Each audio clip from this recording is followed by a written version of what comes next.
I love you too.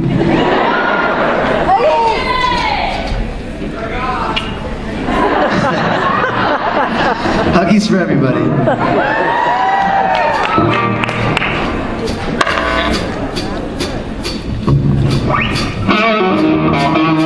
Let's go, it's Sunday!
Socks off. Whatever's happened up until now, it all culminates with this. It's all been leading up to this moment. So of course we need somebody to lead us into the fray. When things are getting really bad, you're getting fired at from all angles. This guy, he's gonna be the front of the boat. Go like this, he's General George Washington in front of the boat. Ladies and gentlemen, your General George Washington, Mr. Richard Smith Jr.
Choices. You've made mistakes. But I'm here to forgive you for those mistakes because you are now part of the supernatural world. I am bringing you in. I'm embracing you. Rob's going to give you some of those dodgy huggies he likes to talk about. Not sure about that. I'm sorry you don't approve of love? Listen, I love love. I just prefer it dirty. That's just... You're the good one on the bad one. They could be dirty huggies. I don't think so. I don't know when the last time you gave a huggy was. You know what a dirty huggy is, buddy? It's a soiled diaper. That's not... That's as dirty as it gets. Touche. So, you people, you've done it. You've slaved. You've educated yourselves. You've watched a show for countless hours. Hours that could have been used feeding the poor. Hours that could have been put to different use, but you had laser-like focus get to know the Winchester boys, and now you know them better than you know your own family. In fact, your family doesn't know you at all anymore. They've lost you. The whole theme of the show is family don't end in blood. But you know what? It wouldn't kill you to call your mom. You know what I'm saying? Binge watching doesn't build bridges. But we're glad you're here. Their priorities, Rich. Their priorities. Your priorities. Jensen, Jared, Mom. Very well. To be honest, who's taller? Who's going to survive in the New World Order? Your mother? I don't think so. Jared and Jensen, who will collectively be elected our leaders. That's what would happen. Were the shit to go down. Were the apocalypse actually happen. For all the jokes we make. If we really had to bunker here and learn how to survive as a society, Robbie. In this room. In this room, I dare say, Jared and Jensen would be our leaders. And you and I would be lunch. We'd be thrown to the wolves. Hey, wink is gazelle. We get it. In the New World Order, you don't need guys who make jokes. No. And you gotta eat. You need protein. Right. And we are delicious. I'd make a good lamb chop. You sure would.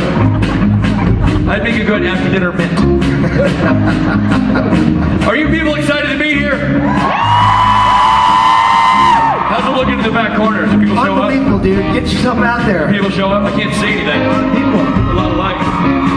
Reach out and touch them, folks. He likes it when people touch him. Very touchy, very tactile. These people didn't show up. Guess who didn't show up, Robbie? These four jerks. Well, These are good seats too. These are aisle seats. These are quality seats. Meanwhile, you're stuck back there. These fat cats decided they had something better to do. well, now you got your dirty feet on them. No one's gonna want to sit there. Yeah, damn right I do. That's what you get. That's what you get for not showing up, Robbie. You get dick feet on your chair. Dick feet. Yeah, I said it. Dick feet. Is that trademarked? Hashtag dick feet. Dick feet, TM. You don't show up on time? Hashtag dick feet. All these people are making phone calls. Nobody's paying attention. You know what's awe-inspiring? And I mean this. And I've been to so many conventions, and every time I think this, I don't say it enough, and I want to say it to you people now. I'm moved and inspired by how brazenly you ignore written rules. No, really. I think it's something, it's really awesome. We're covering the same cloth, Rob, and I don't follow rules. You think anybody would have suggested Rob wear a gray t-shirt with gray pants? No. He broke the rules. He colored outside the lines. It looks good, Rob. He's good. It's black. They're all black. Yeah, no, it works. The point is, You're colorblind. rules schmools. Hey, look, you know I can't dress myself. You think anyone said Rod to wear a polka dot shirt and yellow pants? Where am I? Hey, listen, it may be the altitude. I don't know what you're wearing. The point is, these people don't follow rules, and that makes me like them. Of course, that's That what we makes love me about embrace them. them. Because we don't follow rules. No. Rules are for rule followers. Which is not a put down. So I don't want any angry letters. That's scientific. Yeah, it's just a fact. Rules are for rule followers. Rules are also for people who don't follow rules, because you don't have rules you can't follow, you can't break the rules. So we give you rules for you to break them. You're welcome. How's this back corner? Hey, you know what? You with the baby, you're now Jared's height. When you had the baby up there, that's how tall Jared is. Now you know. Oh, this corner's here. Yeah? They showed up. Hey guys, that's Richard Spade. Hi, everybody. You know why this corner follows the rules? This corner, Robbie, they are rule followers. You know why? How so? Because they got the ominous face of Lucifer staring at them. Right. In fact, I almost didn't want to come to this corner for this very reason. I almost didn't want to go out on stage last night when I saw him backstage. I was so nervous. Yeah, how many people were here Saturday night, last night, for the Saturday Night Festival? Hey, so here's the question. How many of you were surprised when Mark Pellegrino took the stage? So were we. We begged him not to. He wouldn't listen. Denver, how many of you are experiencing your first convention? That's a lot of you. That's a lot of people who haven't heard our bits. That's great. We can dust off the oldies, buddy. The old Rob's wearing a polka dot shirt bit that you always do. How many of you people are my precious, beloved, cradled, unique, and special and loved. Did I say that already? Yeah. Friday people in the house. How many of you people decided you'd have to do it? You'd get in the water up to your hips and are one of our Saturday people. No, Saturday people, you gotta own it better than that. Listen, you made the decision to be a Saturday person. We didn't make it for you, so own the damn thing. Ladies and gentlemen, how many of you are Saturday people? Okay, that's fine. That's okay. No harm's gonna befall you. Befall you? Befall you. Befall you. I might befall you. You befall me backstage. You know what I'm gonna befall? I'm gonna befall these 4 chairs right here. Dick feet. Dick feet. Dick feet on these things right here. As you give not showing up, aisle seats. All right, how many of you people, and it's important to be honest, it's important to be honest with me because I'll know when you're lying. How many of you people are Sunday people? I'm proud.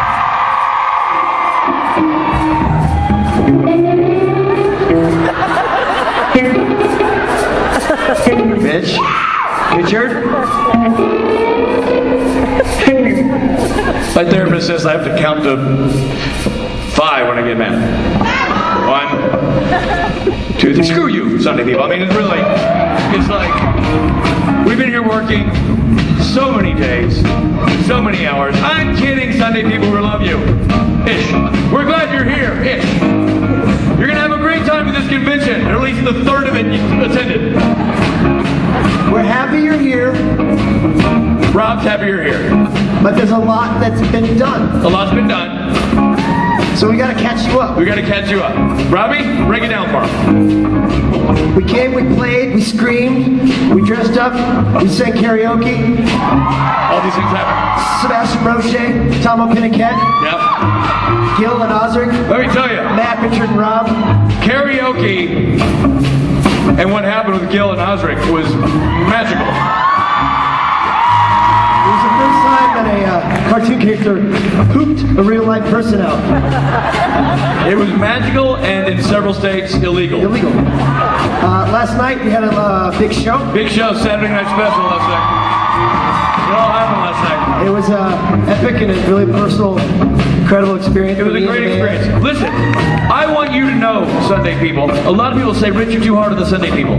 Usually those are the Sunday people who are saying that. Look, you know who doesn't say that? Friday people. They love it. But Sunday people. And I want Sunday people to understand that I only give you a hard time because I care. If I didn't care, I'd say, hey, great, you're here, whatever, Sunday people, let's do a show, yada, yada, yada. I don't say that. I chastise you like a child who needs to learn. Because I need you to know that you're missing things, that you want to be a part of the bigger picture. I need you to know that there are events, that there are people, that there are emotions, that there are moments that are taking place right here. And all you gotta do is show up. We're doing it for you, Sunday people. I'm not really doing it for the Sunday people. Well, that's the thing. We get in trouble because the Sunday people feel like you're judging.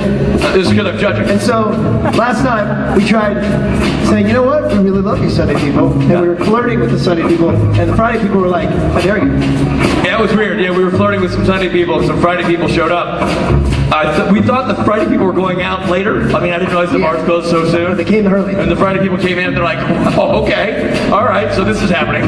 I guess you like Sunday people now? So listen, there's a lot of love in this room for a lot of people, and all of it is aimed at you from us. We are glad all of you are here. If you're a Friday person, we want you here. If you're a Saturday person, we want you here. And if you're a Sunday person, we're thrilled that you're here, because we're doing the show for you people. Let's do it, boys!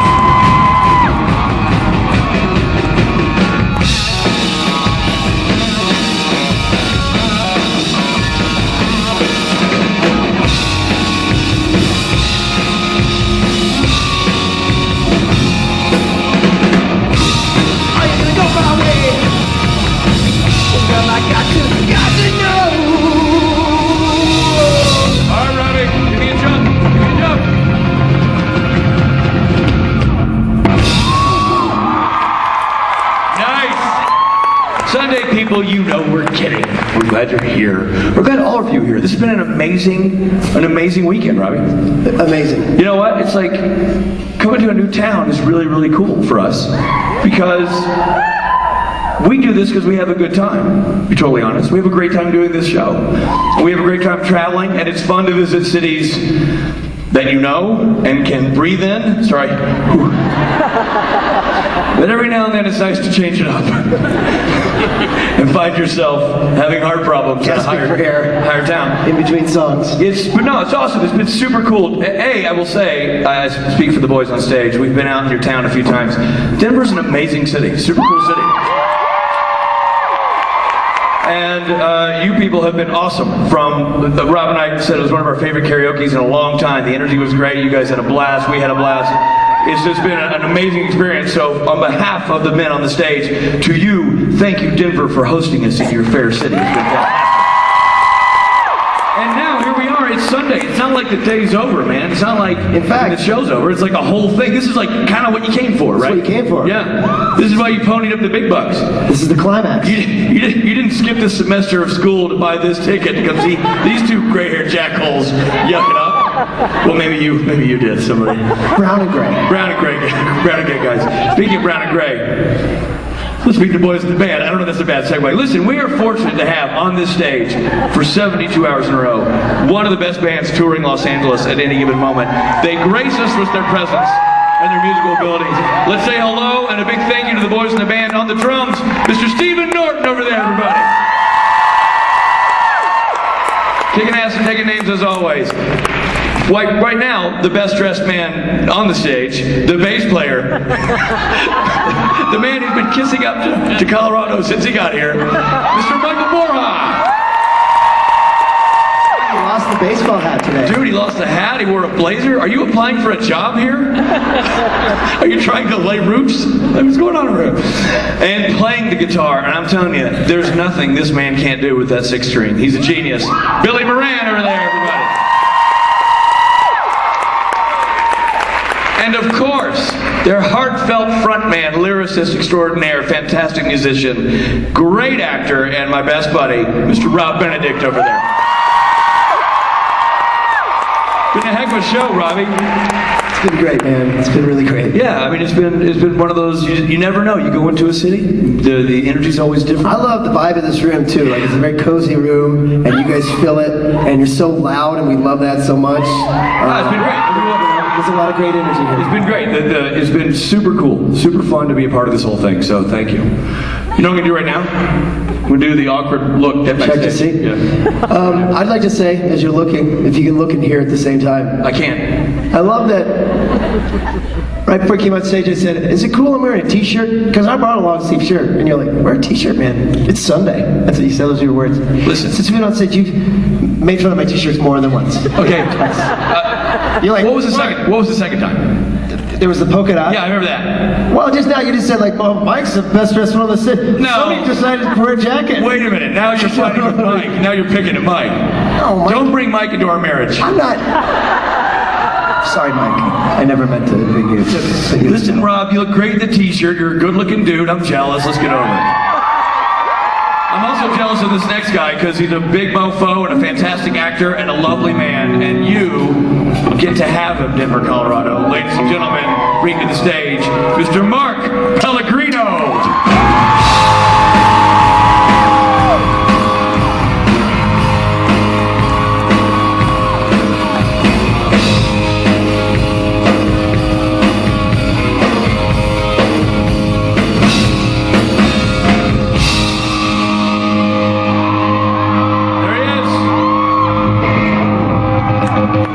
Man, these guys can play, huh?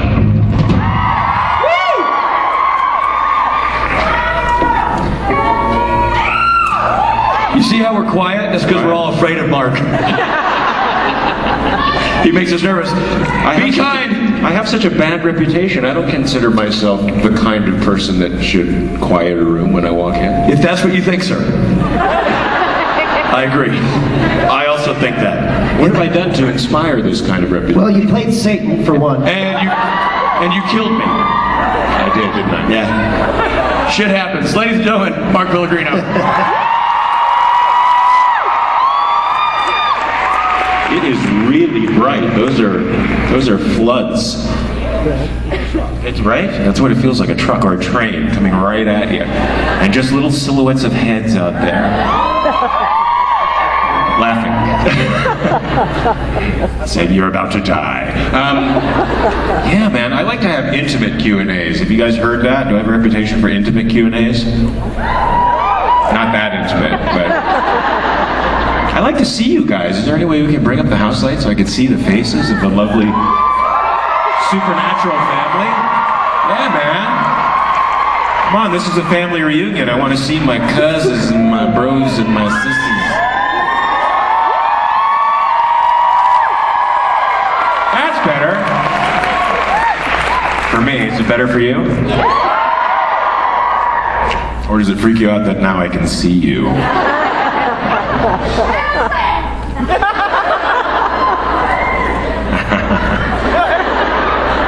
Thank you. So I think we should just get right down to the nitty-gritty, and you guys can start asking me questions that I won't be able to answer. But always these events are very interesting to me because I learned so much about the show from you guys and what's going on and what's supposed to happen. So where should I go first? Eeny, meeny, miny, moe, catch a tiger by the toe. If he hollers, let him go. My mother says to pick the very best one, and you are not it. Hi, my name is Brittany. What's up? My favorite pharmacist. Yes. Come on up here. Okay.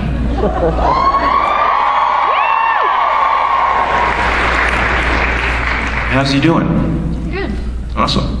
So my question was, since Lucifer and Michael are obviously aware that the darkness has gotten out, if Lucifer were to get out of the cage, what would be the first things he would do? Wait a minute, how do you know that Lucifer and Michael are aware of the darkness? They were screaming They were screaming? in the cage. Yeah, but that seems like probably a typical day in the life of Michael and Lucifer in the cage, right? I don't know what they're doing down there. What?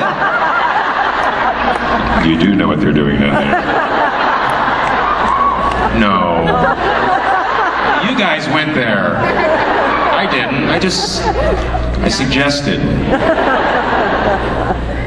Is there fan fiction about what Michael and Lucifer do down there? Duh! Is it, or does it come with photographs or drawings? It does sometimes. Huh? Well, I'm interested. I'm a curious guy, open-minded about that kind of thing. Well, I don't think Lucifer and Michael know. I just think they're having a bitch fight down there. Well, if he did get out. If he did get out, I think everybody here knows what my answer to that would be. I'm going to give you the first shot at seeing if you correctly would guess my answer. What do you think Lucifer would do first thing out of the cage? Revenge?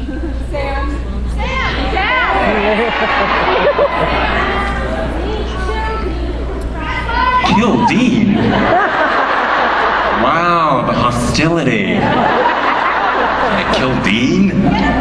Take over from Crowley. What? Take over from Crowley. Well, you guys are saying it really gently. Take over from Crowley. No? Huh? Yeah, I think he'd bitch slap Crowley. But let me ask you guys, since you are up to date on every moment of the show, is Crowley a good steward of hell? Is he a good king? You say so, sort of. He's kind of sliding a bit. He's sliding? Mm-hmm. Why?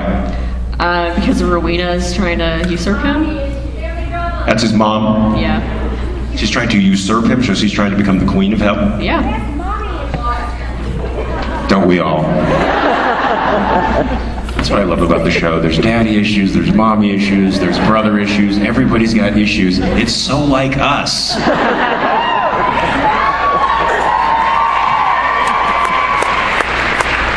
So that was my answer to the question. Is that all right? Yep. Am I going to see you later at a meet and greet or anything? Absolutely. Awesome, great. Good to see you.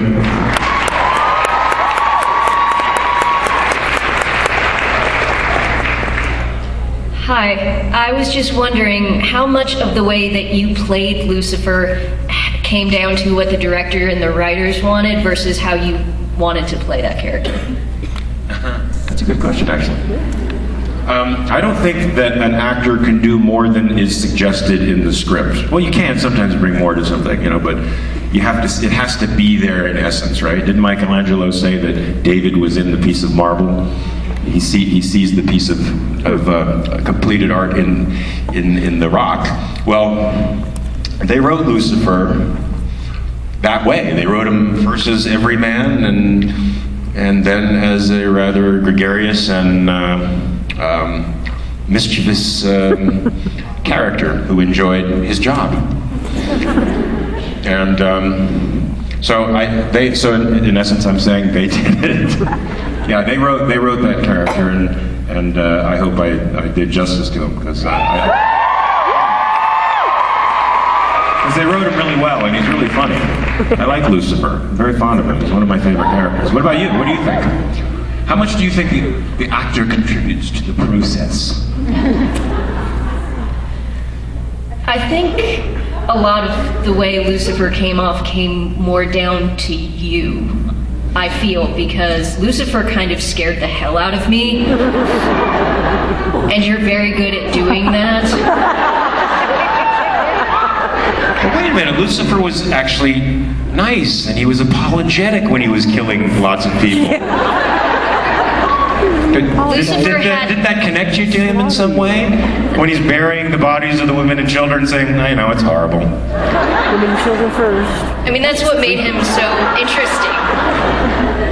Yeah, I think that's them, and I think that's their writing, because we didn't improvise any of that stuff, and you know, and my personality quirks kind of seeming to fit into the piece. Are you an actor? No. Why do you say it like that? I can't really control my facial expressions well enough to pull off an acting career. Neither can I. It's not about controlling your facial expressions. If you try to control your facial expressions while the camera's on you here, you'll be like this. You can't. You have to be involved in something else. You're not even thinking about that stuff, right?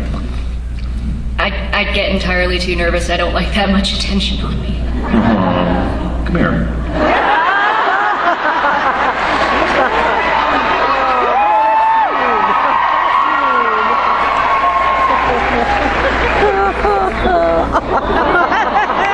Well done. Thank you.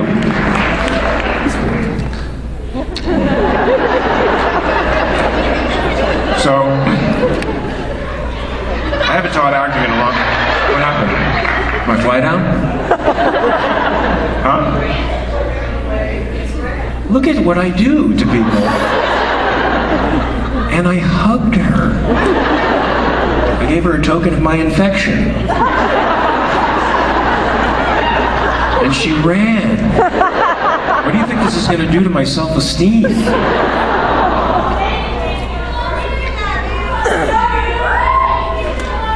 Thank you. I believe you.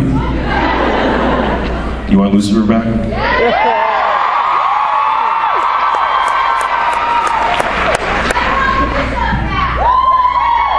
Bishop.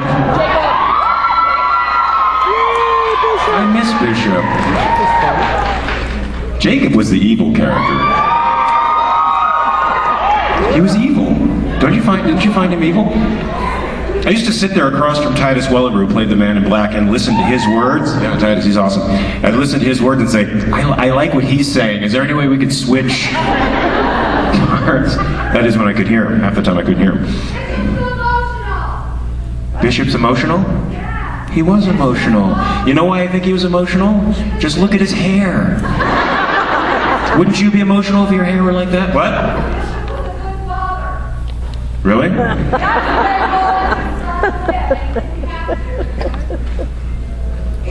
I hear a groan back there. Somebody there doesn't. What? Yeah, he was emotional. Poor guy. Oh, Bishop. Hey. Hi, I'm Haley. Hey, Haley. I'm Mark. I know.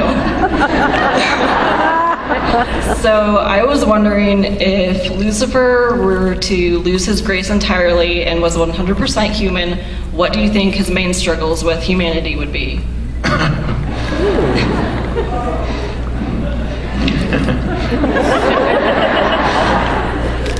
Well, my question to you would be, if he became, I think he'd kill himself, to be honest with you. Really? I think he would. I hate to say that, but what? Then he become a demon. Can he do that? Can he go from losing his grace? Then he hates demons too. Human died, he go to hell and become a demon. Oh, but that's like being the president of a company and then being demoted to the guy on the assembly line. Who wants to do that? I think he would consider it a huge demotion. It would. I don't know that he could psychically deal with that. Yeah. I think it would end him. I think he just figured out how to kill Lucifer. Is it possible for Lucifer to lose grace? Yeah. Really? Huh? Metatron's an asshole.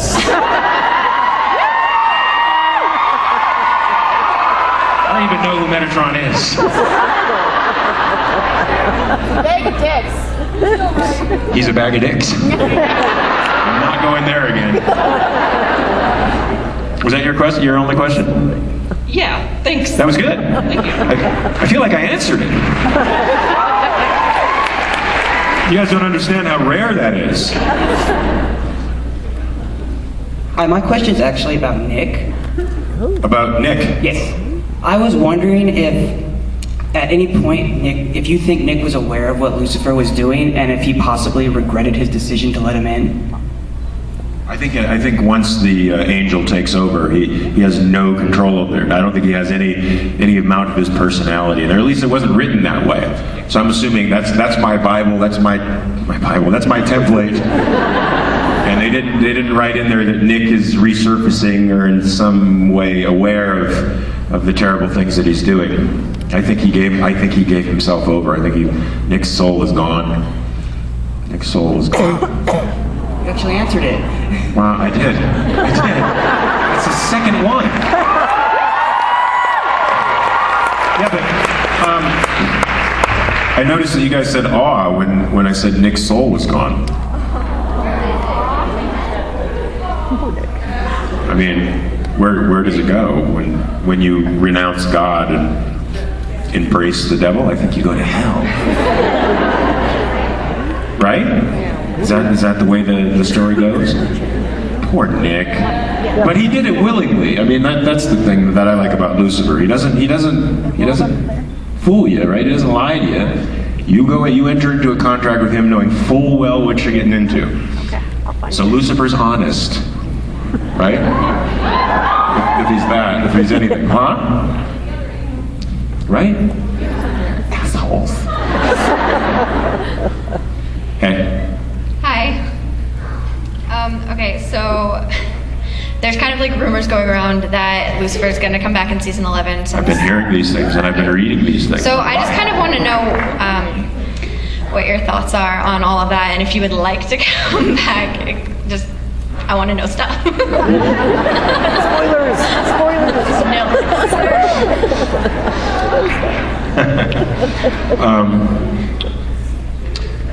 First of all, would I like to go back and work with the greatest group of guys ever? Yeah.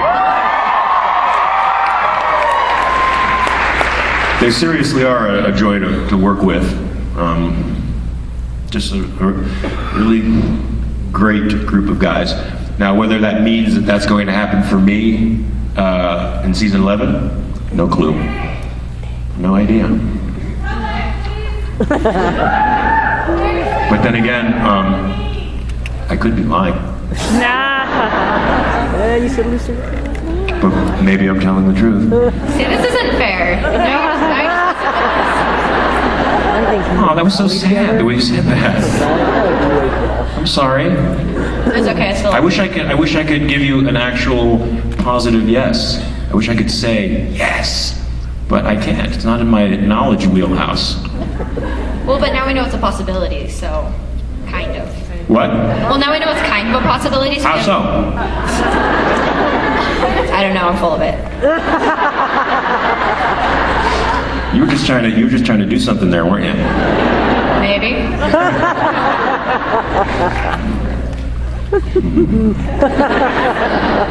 You're very devilish.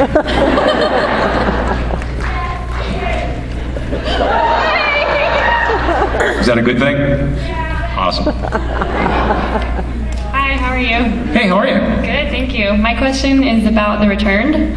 About who? The Returned, the show. Oh, The Returned. Okay, so I was wondering which aspects of the French version you wanted to retain, and also what conscious changes you made to portray that dude, Jack. You know, there was a fan who so despised the fact that Jack was offing a 26-year-old girl that she was actually writing hate like letters to me on Twitter. I hate you, Jack. I'm not Jack. He's a character in the script. You know, the stuff that I wish they would have taken over from the French version was the way they shot the French version, which was shot entirely at magic hour. Do you guys know what magic hour is? You know what magic hour is? Yeah, they shot it at a certain time of the night, so the lighting was kind of just eerie all the time. Yeah, like right at that breaking point between sundown and complete darkness. So it had a really eerie cast to it. You can't duplicate that, and that's what they should have done, because it really influenced the tone of the whole piece. And I wish they brought the same kind of music over, because that music was minimalistic, but really creepy and haunting without banging you over the head. And you know, sometimes when they Americanize these European shows, they tend to take the simplicity out of it. Like it's like they don't trust the plot and the narrative the way the French were doing it. And maybe, I don't know, I thought the French version was great. Did you guys like the French version? Yeah, I don't think they think American audiences will be receptive to that kind of narrative, so they jazz it up, you know, and they inject steroids into the characters a little bit, so the characters are a little bit more hyperbolic than the ones that you see in the other version. So I wish they kept the simplicity of the characters as well. And my storyline, you know, is I don't know. It's hard for me to get on the side of my guy sometimes, because, you know, I just personally don't. I get, you know, drowning your sorrows in alcohol and turning your back on your family, but I get why that happened to them. But the way he would act out kind of bothered me. But I had to do it, you know. What about you? What would you have taken over from the French version? Actually, it was pretty much exactly how you said. I thought the simplicity was a little more there with the French version, and it just made it creepier, but I really, really enjoyed both versions, and I was really happy to see you on it. Oh, good. Thank you. Yeah. Thank you. I like doing it. I thought we lost some audience after the pilot, because the pilot was a little it wasn't strong. It was good. It was okay. It wasn't strong. But we kept gaining audience share, but I don't think it was enough to make the network say, all right, we're going to invest in another year. But I think a second year would have been good, because I think it was getting better and better. Hi. Hey. I have a weird and embarrassing question. What are your thoughts on Samifer?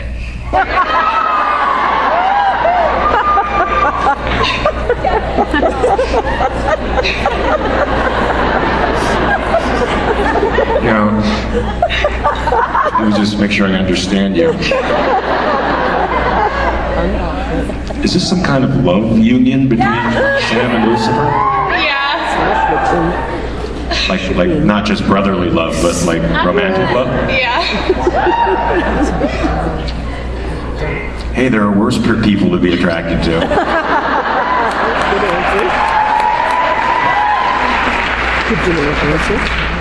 He's a good-looking, smart dude. He's in shape. I'll take it.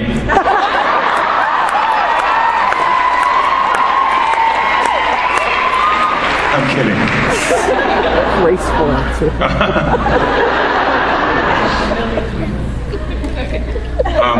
So this is now in the literature as well, in the fan fiction. There's Samifers. Yeah. I have a couple.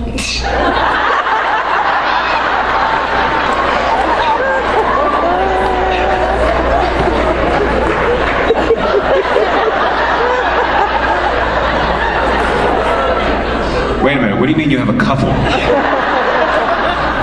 Well, I have a couple in my library. That you wrote? Not yet. So do these stories kind of like, I'm sorry, I'm really punching this sordid note here, but do these stories start out like little romance novels? Like, It depends on what kind you like. so there's some stories that should have ow, ow, ow, in the background?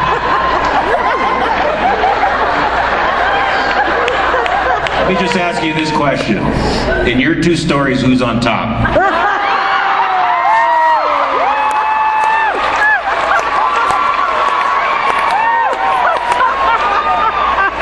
Now you know the right answer. And I don't want to hear you saying something else to Jared. You are a dirty bird. I think I answered that though. Yeah, but I Like 4 in a row. Yes. Well, Damn. thank you. Thank you.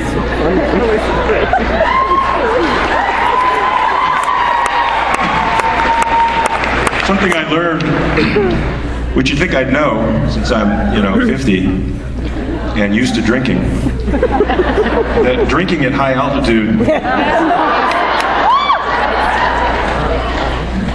can be a very painful experience the next day.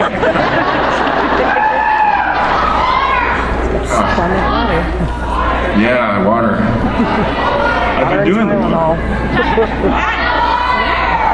More alcohol. You're evil. And I say that with love.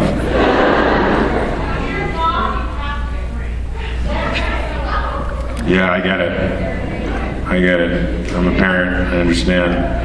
I'm worse, I'm a step-parent, so we have to drink more. Actually, my stepkids are really great, so. What's up? Hi, I'm one of the many Haleys here, actually. So Awesome. hi to the rest of you. And I think you love your corgi, but I'm not sure. I do. I'm Just turning getting into that vibe. like the white dad of my dog, basically. Awesome. But my question is, I really like serial killers, so of course I watch Dexter. Hold on a second, we can't proceed any further. You said you really like serial killers? Now, does that mean you're fascinated by them or actually like them? Well, my bae is a serial killer, so be careful of her. Your what? My bae, like my best friend, who Oh. I'm also in love with, totally. Yeah. Is he a serial killer? Yeah, she definitely is. She's scary. She's Canadian, so. Continue, this is interesting.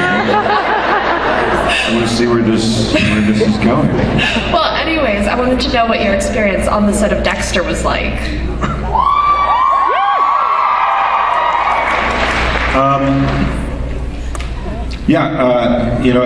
In the story, for those of you who don't know it, I had a very antagonistic relationship with Michael C. Hall's character, Dexter, because he was trying to steal my wife, basically.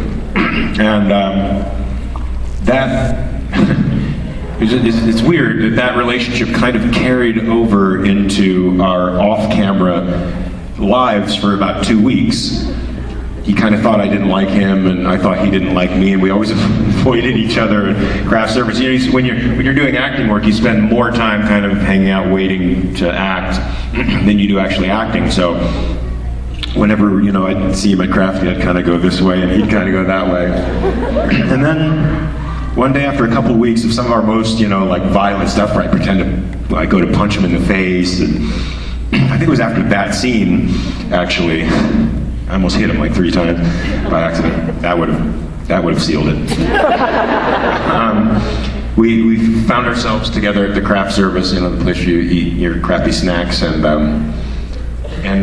he looked at me and I looked at him, and it was love. No, it was. The scales fell from our eyes and we saw. I was like, I thought you didn't like me. He's like, I thought you didn't like me. And we hugged and made up and became friends. He's actually a really good guy. Really nice guy. And I think played that part very well, right? He made a serial killer likable. And I have a weakness, so he was very cute. So are you. I like the way you added that in there. You know, when I read the pilot for Dexter, I said, wow, this is a really well-written script. And if this is popular, it's the end of the world. Do you know why I would say that? Yeah. Anybody? No.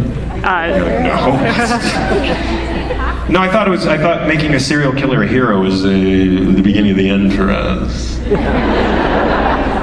But it was a good show. Well, Lucifer's a hero too, so. Yeah, but he should be. Huh? He's a hero in my heart, so. That's true. No, but you know what I do like about Dexter is the fact that a guy has these uncontrollable impulses that he channels to something good. That tells us something, right? That's a good plot point for us to take, right? That we can channel our bad impulses into something productive. I'm trying to turn this into something, guys. Something positive.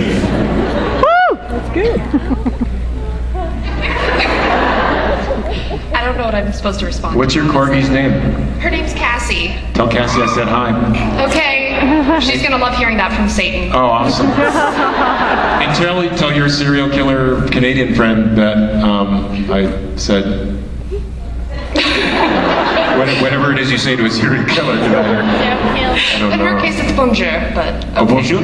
Yeah. She speaks French? Yes, she's French Canadian. So. Oh, wow. Awesome. Okay, thanks. How are you? Hey, Mark. So, my first question was kind of taken, so we go a little bit off script here and improvise. Lucifer went to a bar. What would be Is this like a thought? This is a thought problem, a riddle, or a joke? So, what would be the drink that he orders? What's his favorite alcoholic beverage?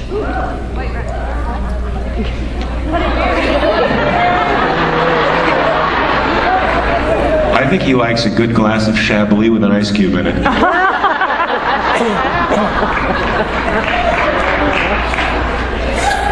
That's good. I like. And who's going to tell him that sucks? I mean, Yeah. Well, I mean, I figure Crowley likes the little fruity drinks with the umbrella, so I was wondering. I think Crowley would go for something like a scotch or something. I don't know. Yeah. A fireball? Guys, remember what happened to me yesterday. Killing me. I think Lucifer would deliberately, drink something frou-frou in a biker bar. Nice. With mascara on and high heels. And the first 1%er that came his way to tell him that drink was a girly drink, he'd fuck him. We'll see what happens when Lucifer does that, right? Thank you. Thanks. You're welcome, thank you. I answered that one too, I think. Hi, my name is Kate. And Hey, Kate. Hi. And I know you can't answer my question. What? I know you can't answer my question. Well, what the fuck? Thanks for the vote of confidence. I've been doing so well. I'm like batting 1,000. Well, actually, it's got two parts. The first part is, if you're just a voice on an episode of a show, do you show up in the credits? Or are there times... You're asking me a question that you don't think I can answer with the anticipation that I'll be able to answer it? This is the first part. Okay. You can answer Yes, I answered that. I think, yes, your voice, your name. Your voice in a very small part of an episode. Do you show up in the credits? I feel like I'm gonna be trapped here. Like, I feel like this is one of those Socratic questions where you're just leading me with that, and I say yes, and bam, you lower the boom. Is this it? Is that what you? No? You didn't answer. Yeah, I did. Because I'm afraid to answer. Well, I don't know what you have in store for me. I have a reason for this question, which is in the I don't remember whether it was the pilot or the second episode. I think it was the pilot, the premiere of this season. Sam prays to God, and immediately afterwards he has visions of hell and stuff like that. And there are voices talking to him. And there are voices calling Sam, Sam. And the first one or two sound a whole lot like you.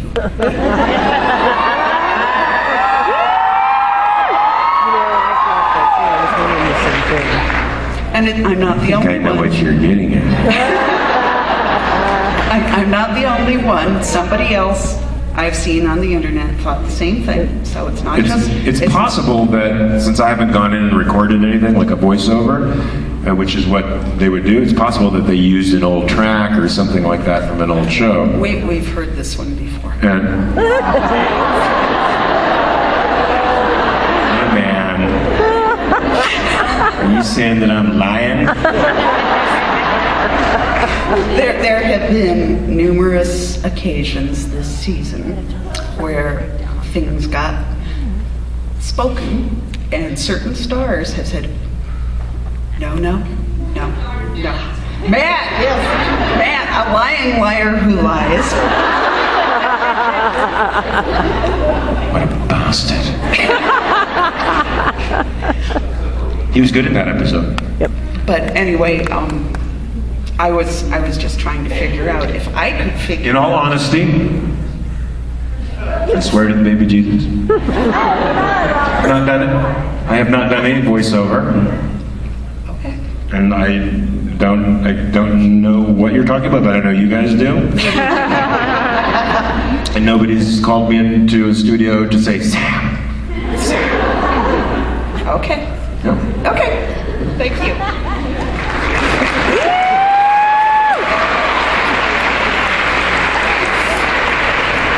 What's that? Yeah, probably. Yeah, it's their property. They could. Hi, Satan. So, people have asked And I actually answer by that now, which is, I don't know if that's good or bad. People say that in the street. Lucifer, I'm like, hey, what's up?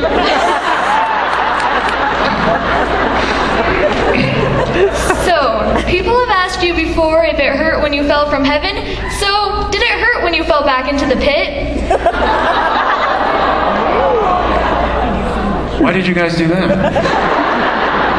That's a legitimate question. Am I missing something? Huh? We don't want you to hurt. You know what? We don't want you to be hurt. Aw.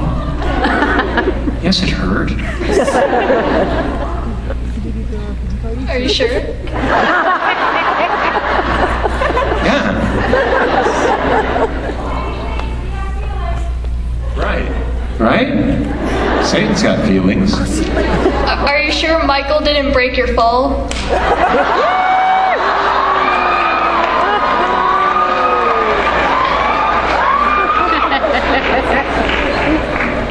What do you got going on in your head? That's what I want to know.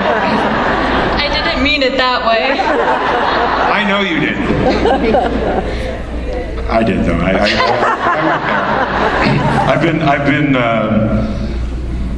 I've been what's the word I'm looking for? Contaminated. I've been tainted by the sordid minds of our supernatural family now into just automatically going right there when you said I apologize on Michael the break behalf my of fall. them. Huh? I apologize on the behalf of them. I don't think Michael would break Lucifer's fall. I think he would let it happen. I don't think they're very good friends. Right? Huh? What? Would he make Lucifer break his fall? He ain't gonna make Lucifer do anything. I actually got offended at that. Jesus, what's going on? Did that answer your question? Sure. You seem skeptical. Maybe. What do you want to hear? I don't know. I think you do. How about, are you coming back in season 11?